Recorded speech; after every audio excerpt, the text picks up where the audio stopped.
Hi, Dr. Lim. Thanks for being today and being part of my project, Invisible Reality. Before starting, I just want to ask you, like, how do you define yourself? Well, I define myself mainly by what I do. So I'm the Dean of the College of Arts, Media, and Communications here at Minnesota State Moorhead. And I get the wonderful opportunity to work with some outstanding faculty and in the arts, and so that's a pleasure to do that. I also define myself as a cellist. I'm a musician, and so that's what I was trained to do.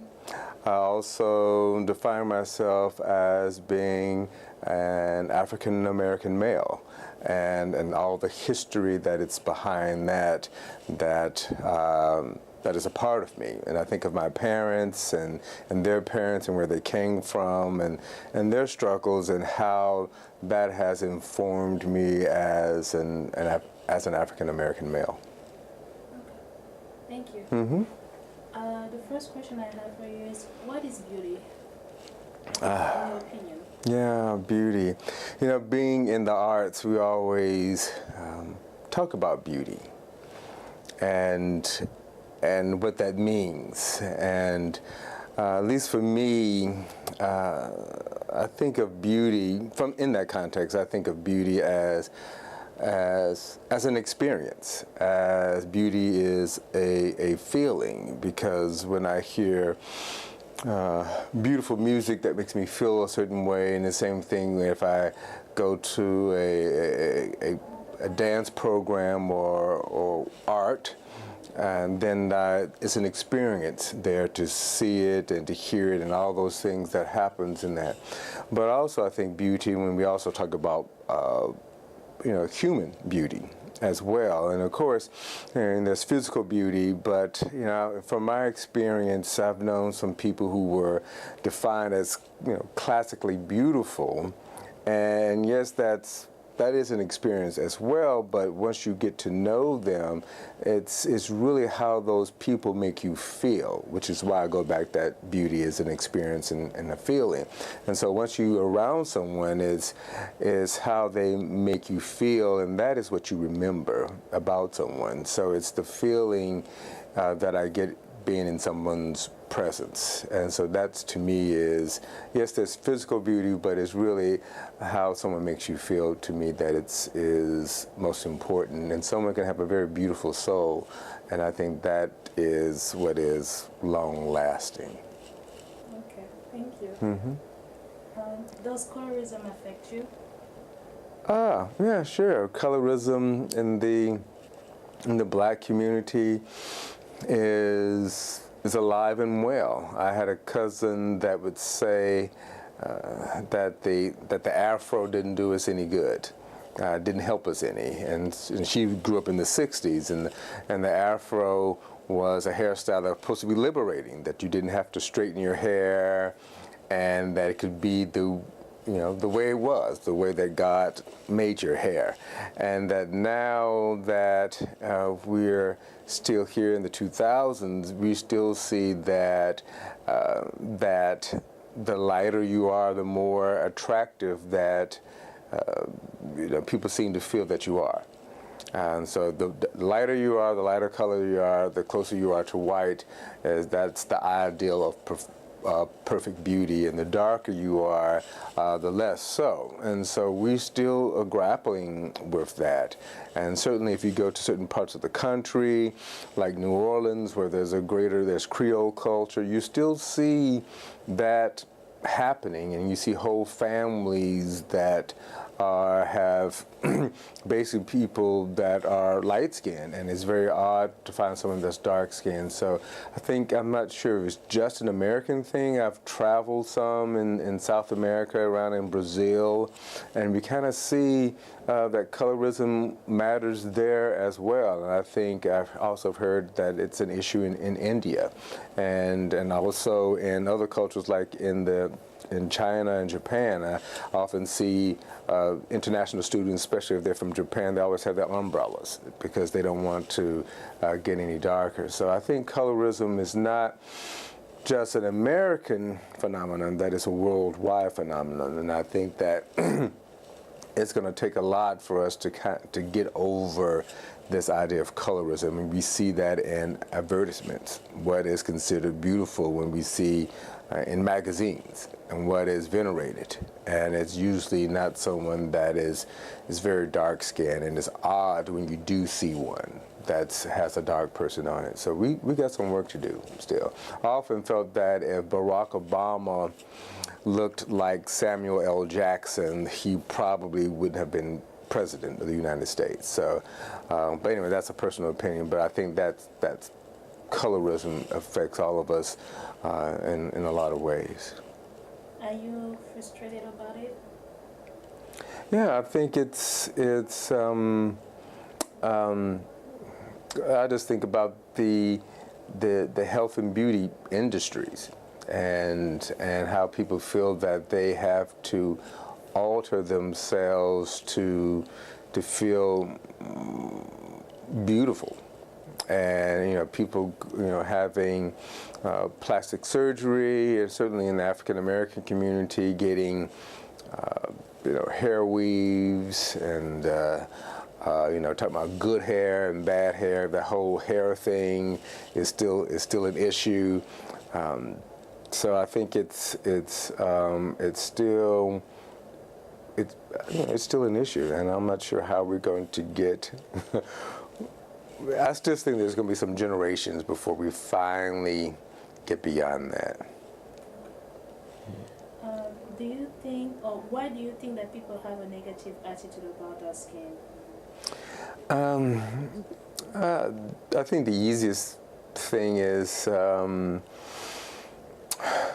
I can think about, I'm not a historian, but I certainly think that slavery has something to do with it, in that it made it easy, especially in America, to distinguish who could be a slave and who couldn't be, and who could have rights and who couldn't have rights.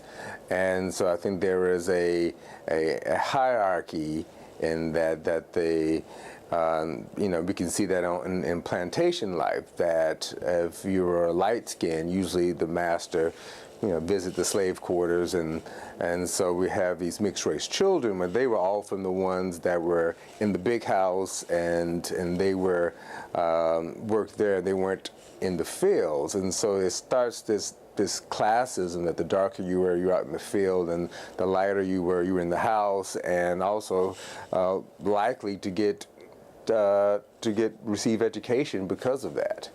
And so it started, when I look back in history and think about who had access to education often, and just healthcare and other things, is based on color. If you think in South Africa, the caste system that was there, and so you have Africans, then you have this whole middle group called the coloreds, and so they were afforded certain rights and privileges that the darker skinned Africans didn't have, and so we still have that here, and so it's still a problem that people look at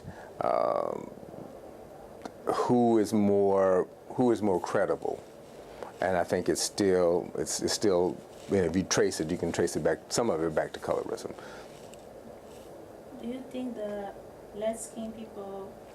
Do you think that light-skinned people have a negative image in your culture? Do light-skinned individuals have a negative? Yeah, negative image, like the dark skin. No, I'm sure.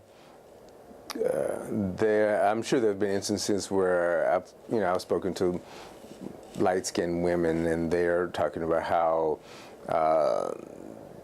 some issues that they have received from members of their own family for being lighter skinned than the others, or that people assume that they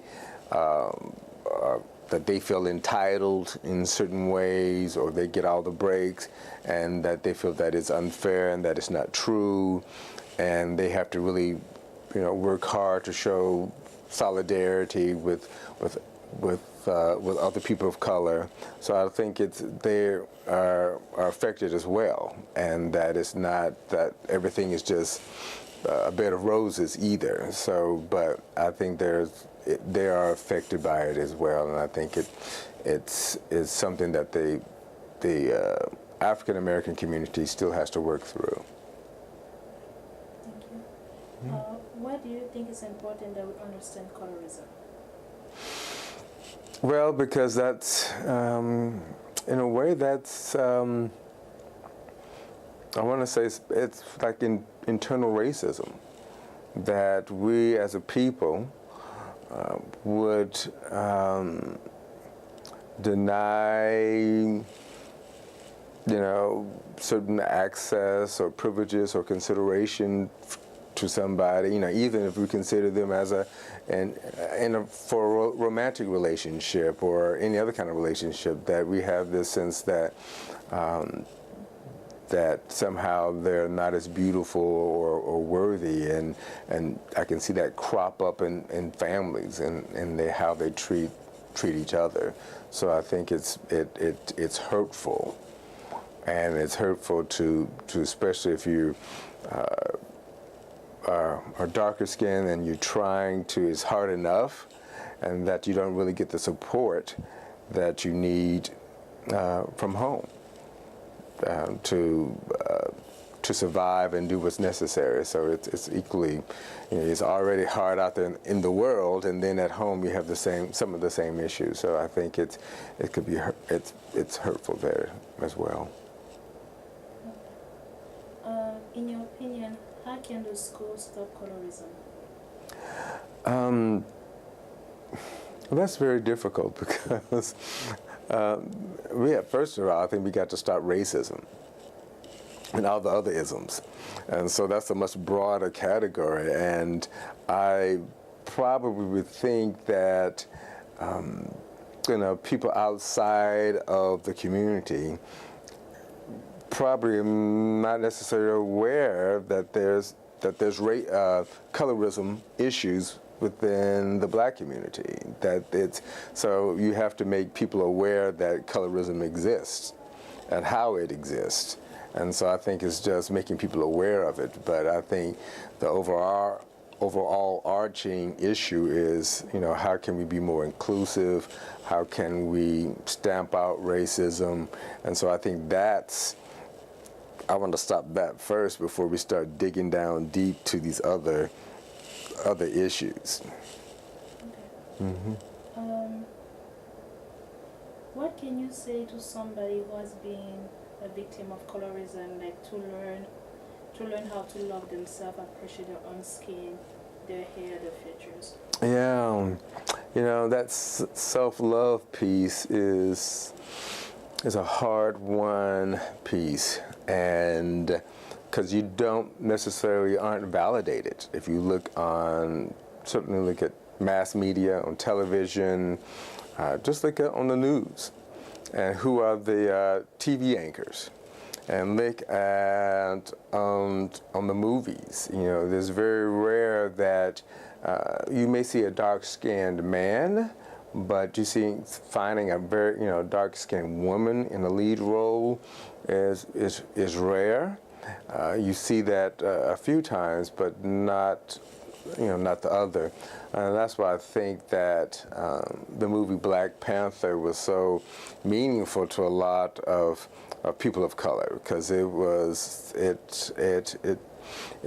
validated our culture, our people, our beauty, our sense of beauty, and I think that's why it was so important and so significant for the community that movie was made. So I think it takes work. It takes work to embrace yourself, and I think really going and reading and looking in the history books and finding out what people of color have done in the world, and embracing that and being proud of that, and really finding any other ways that you can learn about and embrace people of color. And I think that's where it starts. It's really self-awareness, and that's what I think about when they talk about is someone woke? Are you culturally, politically, and culturally aware? And that's what I really think is needed, is for people to look. Are you aware, and are you doing some of the work yourself, digging deeper into finding out about all the great things that people of color have contributed to the world and to America. And I think it starts there with that self-awareness and self-love, and then you can go on and be prideful that, yeah, my hair is nappy, or yes, I have thick lips, or yes, my skin is dark, and I'm proud of that, and there's a beauty to that. And so I think it starts there. Oh, thank you. Okay. And do you want to say something else just to finish, if you want to add something? Yeah, I really think that it's important for this idea of self-love and loving who you are and embracing yourself, and this acceptance of yourself, because once you do that, then you can begin to accept others. And it's hard to do that and to love others and to embrace others until you've done the hard work for yourself. So always start with self, fix self, embrace self, love self, and then you can work with embracing others. Okay. Thank you, Dr. Lam. Sure.